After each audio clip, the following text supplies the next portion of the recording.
Imagine a bomb so powerful it makes everything alive just evaporate. And then picture a military report claiming its use led to, well, unexpected American deaths on foreign soil. Yeah. It sounds like something straight out of a thriller novel, doesn't it? It really does. And Yeah. that's kind of the source material we're diving into today.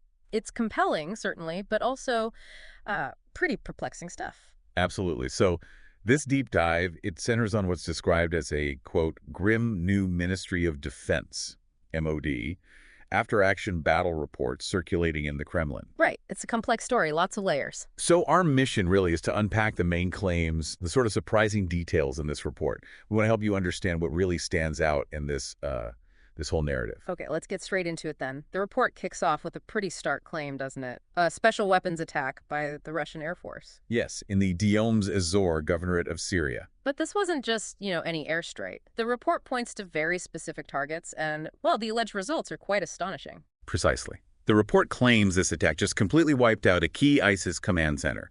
It says over 40 ISIS leaders were killed. Okay, but that's not the most startling part, is it? No. The really big claim, the one that grabs you, is the alleged deaths of the U.S.-trained ISIS Minister of War, Gul Murad Kalimov, and, critically, 3 of his American Central Intelligence Agency handlers, CIA handlers. Wow, okay. And apparently there were eyewitness accounts describing something like an atomic bomb-like explosion. That's what the report says.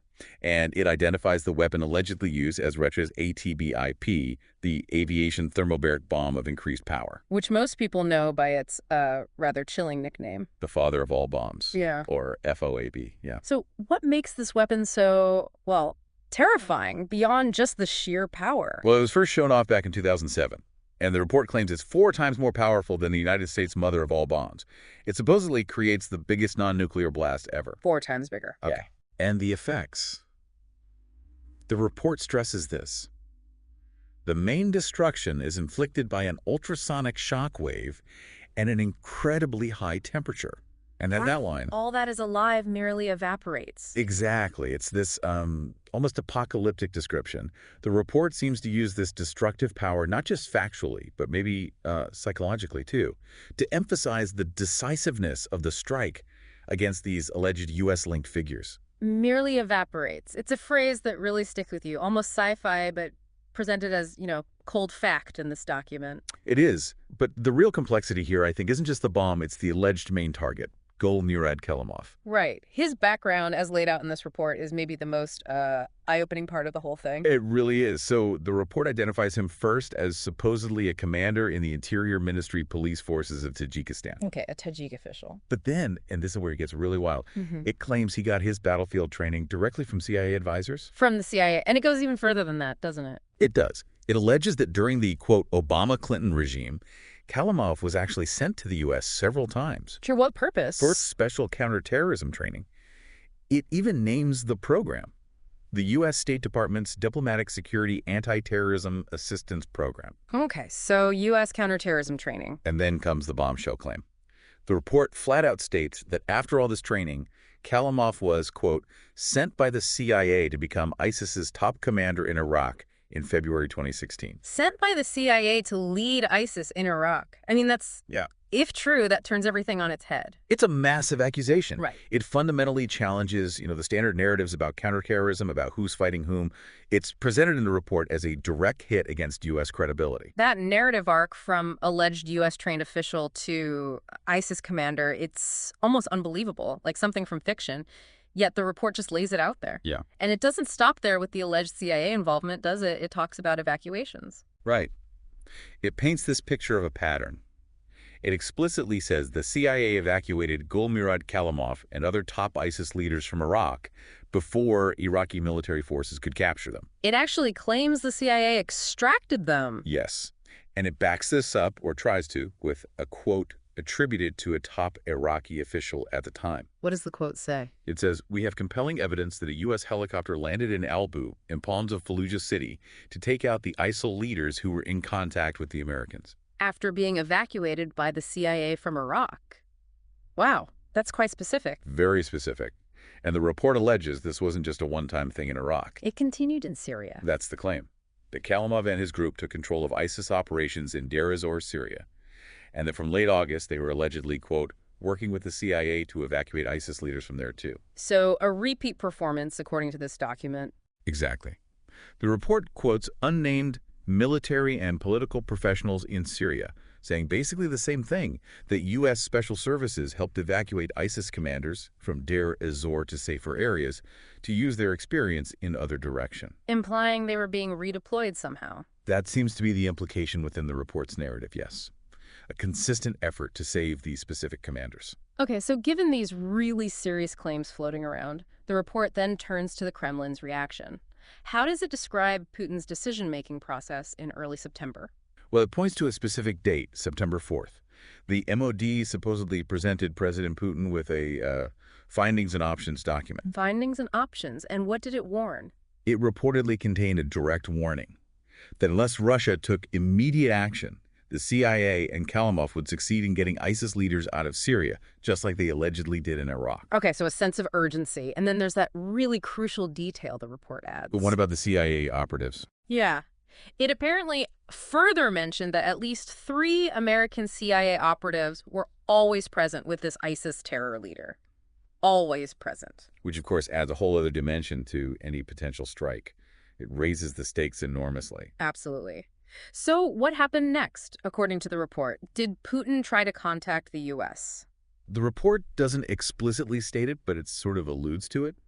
It hints that Putin might have tried to contact President Trump on September 5th, maybe about this specific issue, or perhaps he was rebuffed. Which could explain his rather cryptic comment later that day. Potentially. That's what the report seems to suggest. He was asked if he was disappointed in Trump, and he gave that very blunt reply. He's not my bride, and I'm also not his bride or groom. Exactly. A remarkably direct brush-off. Very pointed. And so the report's timeline concludes how? It states that on September 6th, the next day, President Putin authorized that successful special weapons attack, the FOAB strike, against Kalamov and his ISIS confederates, regardless of nationality. Regardless of nationality. Which, given the alleged presence of CIA personnel. Precisely. That phrase takes on a very specific weight in the context the report builds. It brings us right back to that devastating explosion we started with. So after this alleged obliteration of Kalamov, his supposed CIA handlers, and other ISIS leaders, the report says Syrian authorities were then able to tell the UN they had broken the siege of Deir ez-Zor, a strategic victory claimed in the immediate aftermath. But what about the U.S. reaction, or lack thereof, according to this document? Well, that's another key point the report highlights, the silence. It notes the Americans not mentioning the loss of their 3 CIA operatives. Why? It explains it as standard U.S. policy. The spy agency doesn't confirm when its personnel are killed in action.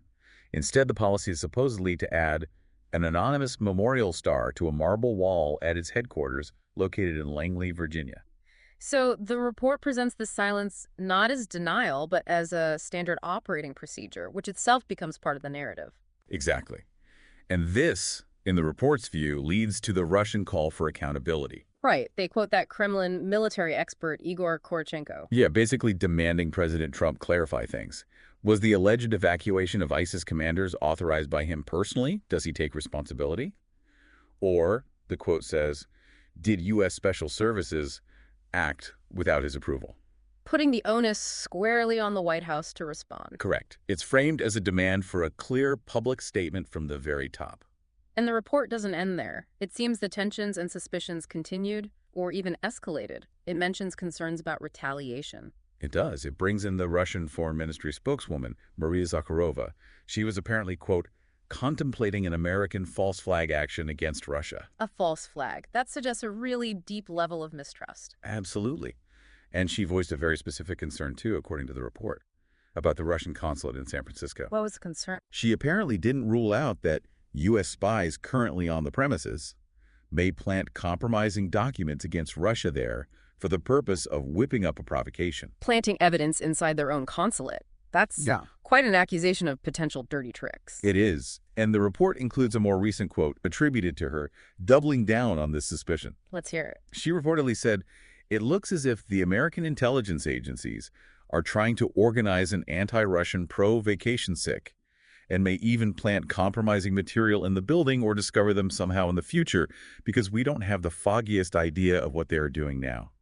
Special equipment has been installed and some works are underway, and no one is talking about this to anyone, of course. Wow. So, from the perspective presented in this report, it paints a picture of intense suspicion, ongoing tension, and a real lack of transparency or trust between the two powers. Absolutely. It depicts a situation fraught with accusations, conflicting narratives, and incredibly high stakes playing out on the global stage. What a journey through this document. I mean, we've unpacked some really extraordinary claims here. A Russian MOD report alleging a special weapons attack with the father of all bombs. The alleged killing of not just ISIS leaders, but U.S. CIA operatives.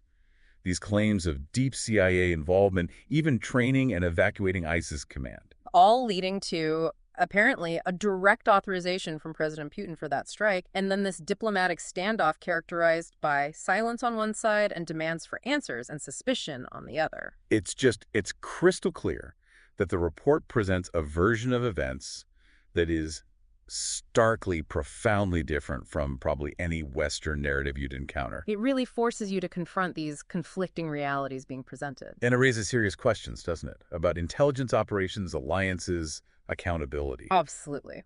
Which leaves us with the final thought, maybe. When major world powers present such radically different accounts of critical international events like this, what does that actually mean for global stability? Yeah, and maybe more personally, how do we, as people trying to stay informed, how do you even begin to navigate these incredibly murky waters when official sources put out claims that are this extraordinary, this contradictory? That's the challenge, isn't it? Trying to discern what might be happening behind these dense curtains of information and accusation. A lot to think about.